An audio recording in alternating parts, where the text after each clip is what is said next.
Welcome to our Learning Through Place video presentation. The Learning Through Place module introduced us to the concept of research rabbit holes, where we develop lines of inquiry each week, allowing us to form answerable research questions such as the one we are discussing today. The module is centred around the idea of place, which is defined by the Dictionary of Human Geography as a geographical locale of any size or configuration comparable to equally generic meanings of area, region or location.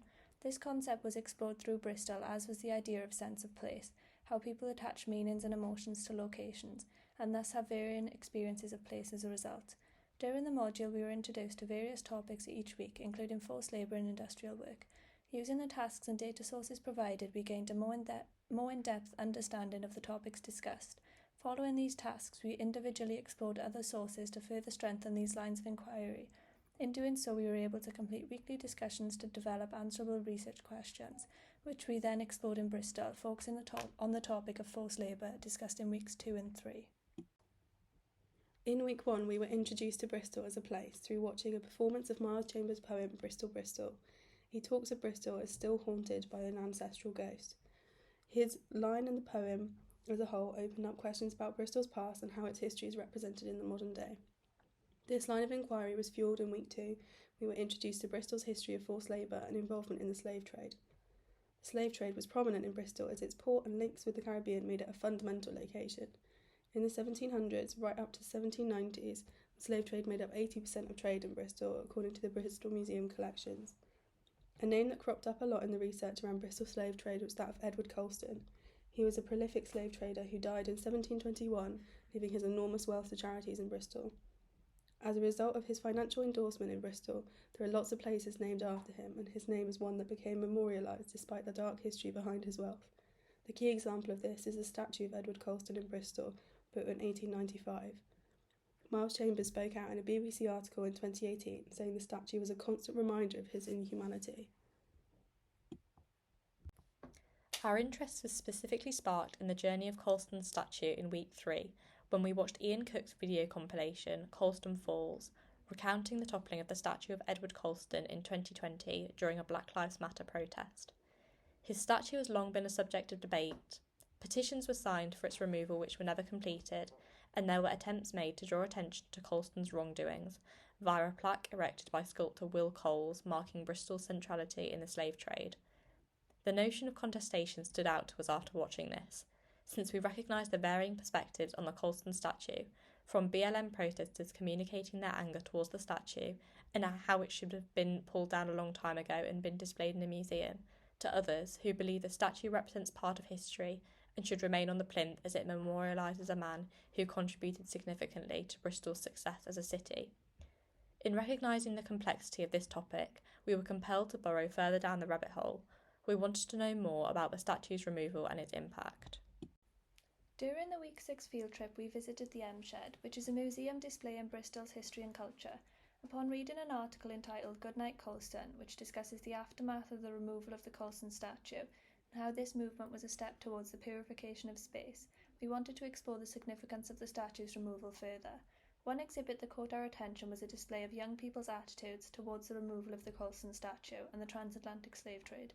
Quotes such as "we should learn from our history," and "every age has its blindness. By questioning the past, we should learn to question where those blind spots are today," not only acknowledge the city's troublesome past, but also raise questions of evidence of the transatlantic slave trade in the present. This relates to the idea that the Goodnight Colston article presents of social renewal achieved by spiritual and active repair, which can only be achieved by recognising Bristol's violent heritage, the ultimate purpose of this display. The discussion of Edward Colston in a less heroic sense allowed us to further our rabbit hole journey, as we were interested in furthering our understanding surrounding the difficult heritage of the statue. Our interest in the dialogue surrounding the Colston statue was initially piqued by the documentary in week 3 and our visit to the M Shed. This was furthered by Gapud's concept of aphasia on further reading. To uncover the wider debates around Bristol's difficult relationship with its past, the concept of aphasia was of particular relevance. This idea put forward by Gapud describes a place's negative relationship with its past. In the case of our answerable research question, this concept displays itself through the toppling of the statue. For Gapud, this keeps Bristolians divided and removed from the present, leaving them unable to account for existing differences in the city. After visiting the M Shed, the vicious cycle of aphasia was further illustrated by an artwork by Graham Evelyn. Here, this alludes to the idea that if you choose to displace the past, it comes back to bite, a case shown for the toppling of Colston in 2020. We still wanted to explore the status of the statue currently, so we decided to attend a behind-the-scenes tour of the M Shed, known as the L Shed, in which we saw the defaced statue of Colston in the flesh.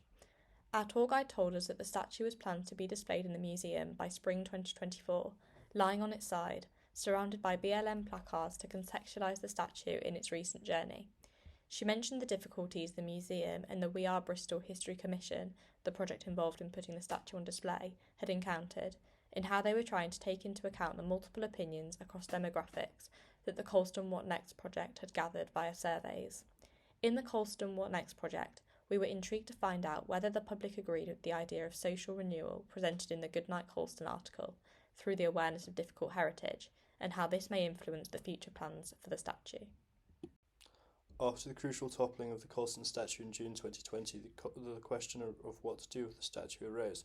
As a result of this, a survey was set up by the We Are Bristol History Commission to obtain views of Bristolians from different areas, ethnicities, ages and genders.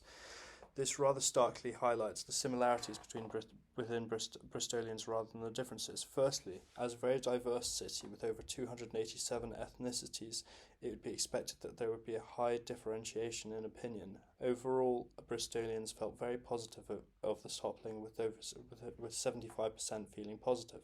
Within black communities, there was the highest level of negative emotions. 30% of those surveyed viewed the toppling negatively. The Colston What Next website suggests that this may be as a result of excess blame put on an already marginalised minority due to the unlawful action of June 2020. On one hand, the younger participants in the survey were overwhelmingly supportive of the toppling, 87.5% of participants aged 18 to 24 reacting positively to the events. However, only 32.5% of those aged 75 plus were supportive of the events.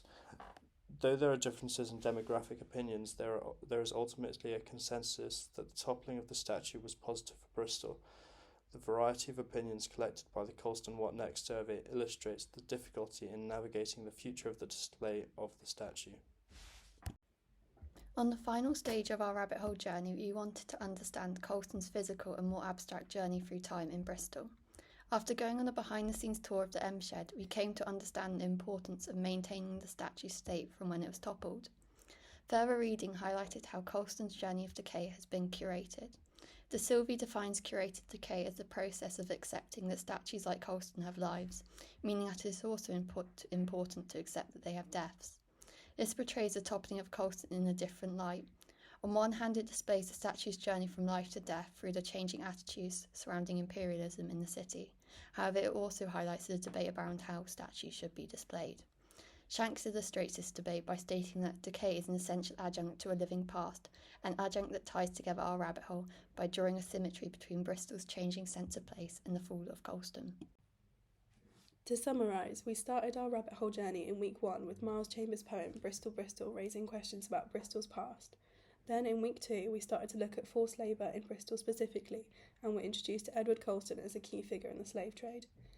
Digging further, with the help of Ian Cook's video, we were intrigued by the controversy over the toppling of the statue and the conversation sparked in 2020. Reading Gapud's paper, The Concept of Aphasia and Its Relevance to Bristol, sparked further interest and raised questions over how Bristol's legacy is represented in the present day. We were able to get a better sense of this after the week 6 field trip and seeing Colston's statue in our behind-the-scenes tour at the M Shed. The display at the M Shed showcasing people's feelings around Bristol's history of slavery prompted us to consider people's reactions to Bristol's past and led us to the Colston What Next project. The demographics of responses to the survey and the range of opinions of how the decay of Colston's statue should be curated led us to form our final research question. How has the Colston What Next project influenced the treatment and display of the statue in the M Shed?